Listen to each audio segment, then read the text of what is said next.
akora mu ikipe y'igihugu Rwanda Amavubi ariko Ibert ndatekereza imibare ye uyifite hafi ku buryo byari kugorana ko dutegereza ko akora aka kantu kugira ngo twinjize kwizigira muri za ndani ikiza nuko twazijyanamo n'umusaruro w'umutoza Adel Amrouche. Nibyo umusaruro we n'umusaruro abanyarwanda bita nkene iryo jambo rwose umuntu urikoresheje no muhanga cyane. Aga yanabonetse ijambo rirenze nkene.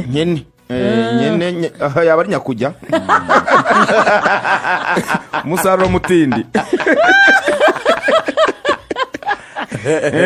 Ntabwo mu byukuri afite umusaruro mwiza kubera ko urebye mu mikino 8 yatoje ikipe y'igihugu ubariyemo imikino yose yatoje harimo 6 ya competition n'ibiri ya gishuti n'ibiri ya gishuti 6 ya competition n'ibiri ya gishuti no ngo ibiri ya gishuti yo yarayitsinzwe murabyibuka ko yatsinzwe match ebyiri mu gihugu cya Algeria yatsinzwe ikipe y'igihugu Algeria nkuru anatsindwa n'ikipe y'igihugu Algeria equipe Chan zombi zimutsinda ibitego 2 ku busa yaririwe ibitego 4 nyamara yaragiye gutegurira ikipe ni rugendo abantu bavuga ko rutamubere rwiza bavuga batubundi kuki yahisemo kujya muri Algeria bazamo n'ibindi bavuga bati no munya Algeria wasanga yari yigiye muri gahunda ze tuza kugaruka muri za ndani ari no tuza gushingira za ndani zacu meme nabwo abanyarwanda bakiriye ikindi ngo ujyanye ikipe muri Algeria imikino y'ishuti uranayitsinzwe siko yakabaye ariko uravuga bateka tumuhigiye tore ko wenda muri competition iyi mikino y'ishuti ari kimusigiye umuntu yavuga ko ntacyo ari musigiye rero kubera ko mu mikino 6 yatoje u Rwanda mu mikino iri competitive yatsinzemo umukino umwe wonyine n'umukino utsinze ikipe y'igihugu ya Zimbabwe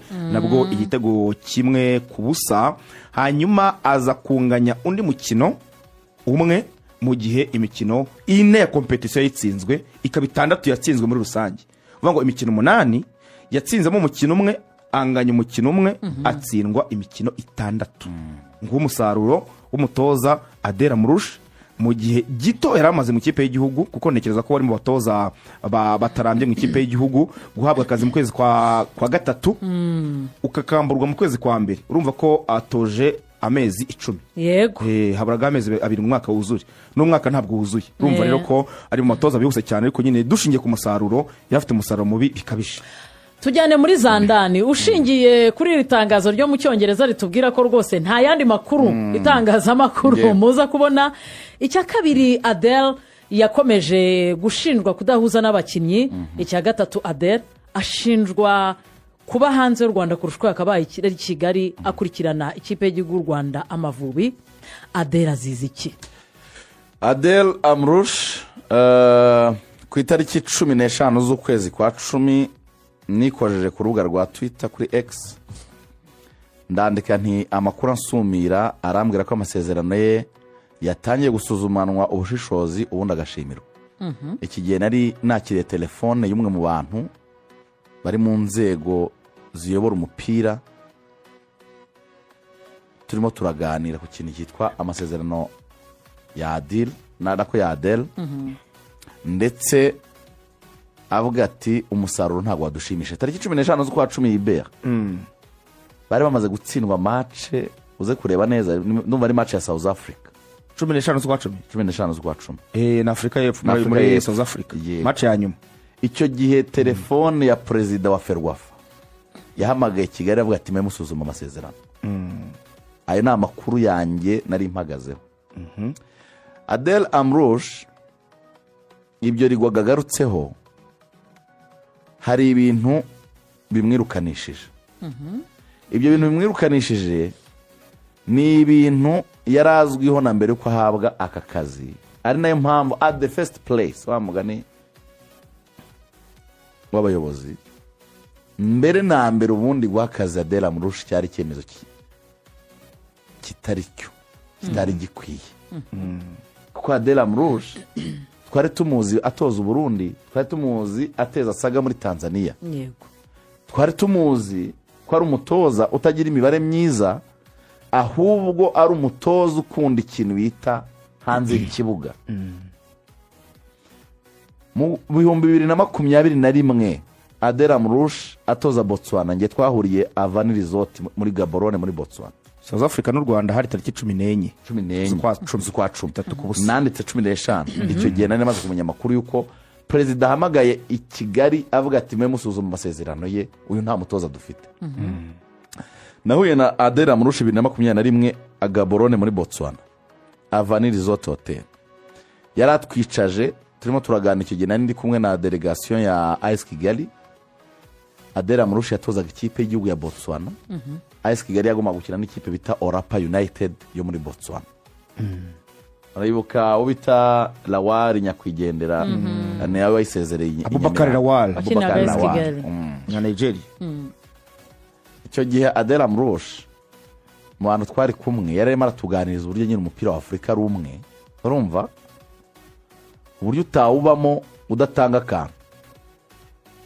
Urumva ari goga ntushobora kuba muri uyu mupira ngo uzabone rezilita umupira wa Afurika udatanga akantu. Abyivugira Ruswa iyo ni ruswa reka udatanga ruswa. Yageze igihe aravuga ati mwe muzi ko ari byo muri Afurika y'Uburasirazuba siho gusa ati n'iwacu muri Maghreb akantu kagomba gutangwa kugira ngo ikipe yawe ibone umusaruro. uwo ni umutoza w'ikipe y'igihugu urimo uraganiriza ikipe adversaire ije gukina muri icyo gihugu. hari n'igihe wenda mushobora kuzahura. Se wowe ntabwo wumvamo ikintu. Yaravuga ati ni mu bantu meho mwagize gutya ukimuta abantu maho. yari muri Botswana atoza ikipe y'igihugu. ati mwaciye aravuga ati ko mfite abakinnyi n'ubundi muri ya kipe. Kuganira gutyo kwari ukuvuga ngo ni mu ndebe nanjye mubabarebere kuko muri equipe nationale hari abo mpamagara kuko urumva ikipe nka Orapa United iri gukina amatsinda iri gukina Confederation nubwo itari yakageze amatsinda niyo kipe batwaye igikombe. Bivuze ngo niyo kipe batanze abakinnyi benshi mu kipe y'igihugu. Abo bakinnyi ni ubatoza ni ubana nabo mu bantumeho ndabafasha. Icyo gihe yabiganiraga muri Blag yisekera ndahabona ahantu twari twicaye kuri piscine ariko nge nakuye nyine nanjye ijisho ry'umunyamakuru cyangwa utwi k'umunyamakuru. Ntabwo umunyamakuru bamubwira ngo hanze imvura iraguye ngo ajye kureba ngo imvura iraguye. Ugomba no kumenya iyo mvura ubundi ikibunda cyaje ryari ni ryari cyabuditse igicu cyabuditse ryari. Avuga n'uyu muntu ashobotse umuntu arimo ni umutoza wa equipe nationale ariko iki kintu urimo aracyo reba ikipe iri bukine na Rayon Sport cyangwa na APR. Umutoza wayo umutoza w'ikipe y'igihugu arimo araganira wenda tuvuge na Pyramide yaje gukina na APR.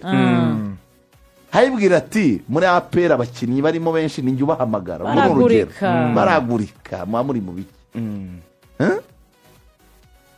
Ariko tubigira urwenya birangira ari ikiganiro kiraho. Urumva imitekerereze y'umutoza imitekerereze none se cyane mu kibuga aho uhereye hapfana iki na Adel wo mu Mavubi. Niho turimo turajya mbere na mbere ari questionable ku kintu bita professionalism y'umupira mbere yuko agera mu Mavubi. Ayo makuru arahari. Ari nabyo byatumaga aho yatoje hose atarahatinze haba mu kipe y'igihugu ya Kenya mu kipe y'igihugu ya Tanzania no mu kipe y'igihugu y'u Burundi. Uwo bita Adela Murusha noneho twinjiye mu Mavubi twihuse. Reka kira kandi kantu gatoya nge mu gipangu mbamo mbana n'umunyakenya ariko ukunda umupira ukunda umupira cyane. Akibona u Rwanda rutanze itangazo ruvuga ko rwahaye akazi umutoza Adela Murusha yahise amamagara hano ari nubwo ndi mu rugo arambwira ati ibintu ndi kubona ko nzi kuri umunyamakuru wa siporo nibyo ati bihe arambwira ati ko ikipe y'igihugu yanyu nikayita yakaza Adela Murusha nabwo ni nibyo yarababaye cyane aravuga ati ukuntu nkunda ikipe y'igihugu yanyu mukozi kosa ritabaho kuko yarazi uko byagenze mu ikipe y'igihugu ya Kenya n'amafaranga bamwishyuye kijye bamusezerera ahita mushyira akabazo je nakamushyize icyo gihe bakimwa pointing nkurikije bya biganiro yatuganirije byo hanze kibuga gutyo nk'umuntu barimo baraganira. Adel kimwe mu byo muri federasiyo bamushinje ni bya bindi barimo baravuga ngo byo kuba hanze y'igihugu cyane kurenza uko ari mu gihugu. Adel yigabaga akajya i Burayi kuganiriza abakinnyi ntawe bimutumye. None iriya foto ko ntibayishyize kuri social media za Ferwafa ya indi yagiye gusura abakinnyi bariya ni abakinnyi basanzwe ari abakinnyi b'ikipe y'igihugu ariko noneho hari izindi foto zitagiye hagaragara hari n'abandi bakinnyi yagiye kuganiriza ataratumwe atari mu kazi atari mu kazi. harya umuntu ari mu kazi ka leta ahabwa Fred Mission oya Travaux Clearance yose na Fred Mission Travaux bakayisiga Clearance na Fred Mission bakaramubwira tugiye gukora iki n'icyo uzatuzanira uyu musaruro none. Hari ibyo rero we yagiye tuvuga urugero umutoza w'ikipe nationale niba waragiye mu biri vacances cyangwa mu biruhuko ugakubitana n'abakinnyi b'ikipe y'igihugu iyo foto kuyipostinga ni byiza bavuga bati yagahuye n'abakinnyi kandi basanzwe bahamagarwa muri ekipe nationale biranazwi ko ari muri vacances kandi biranazwi ko ari muri vacances.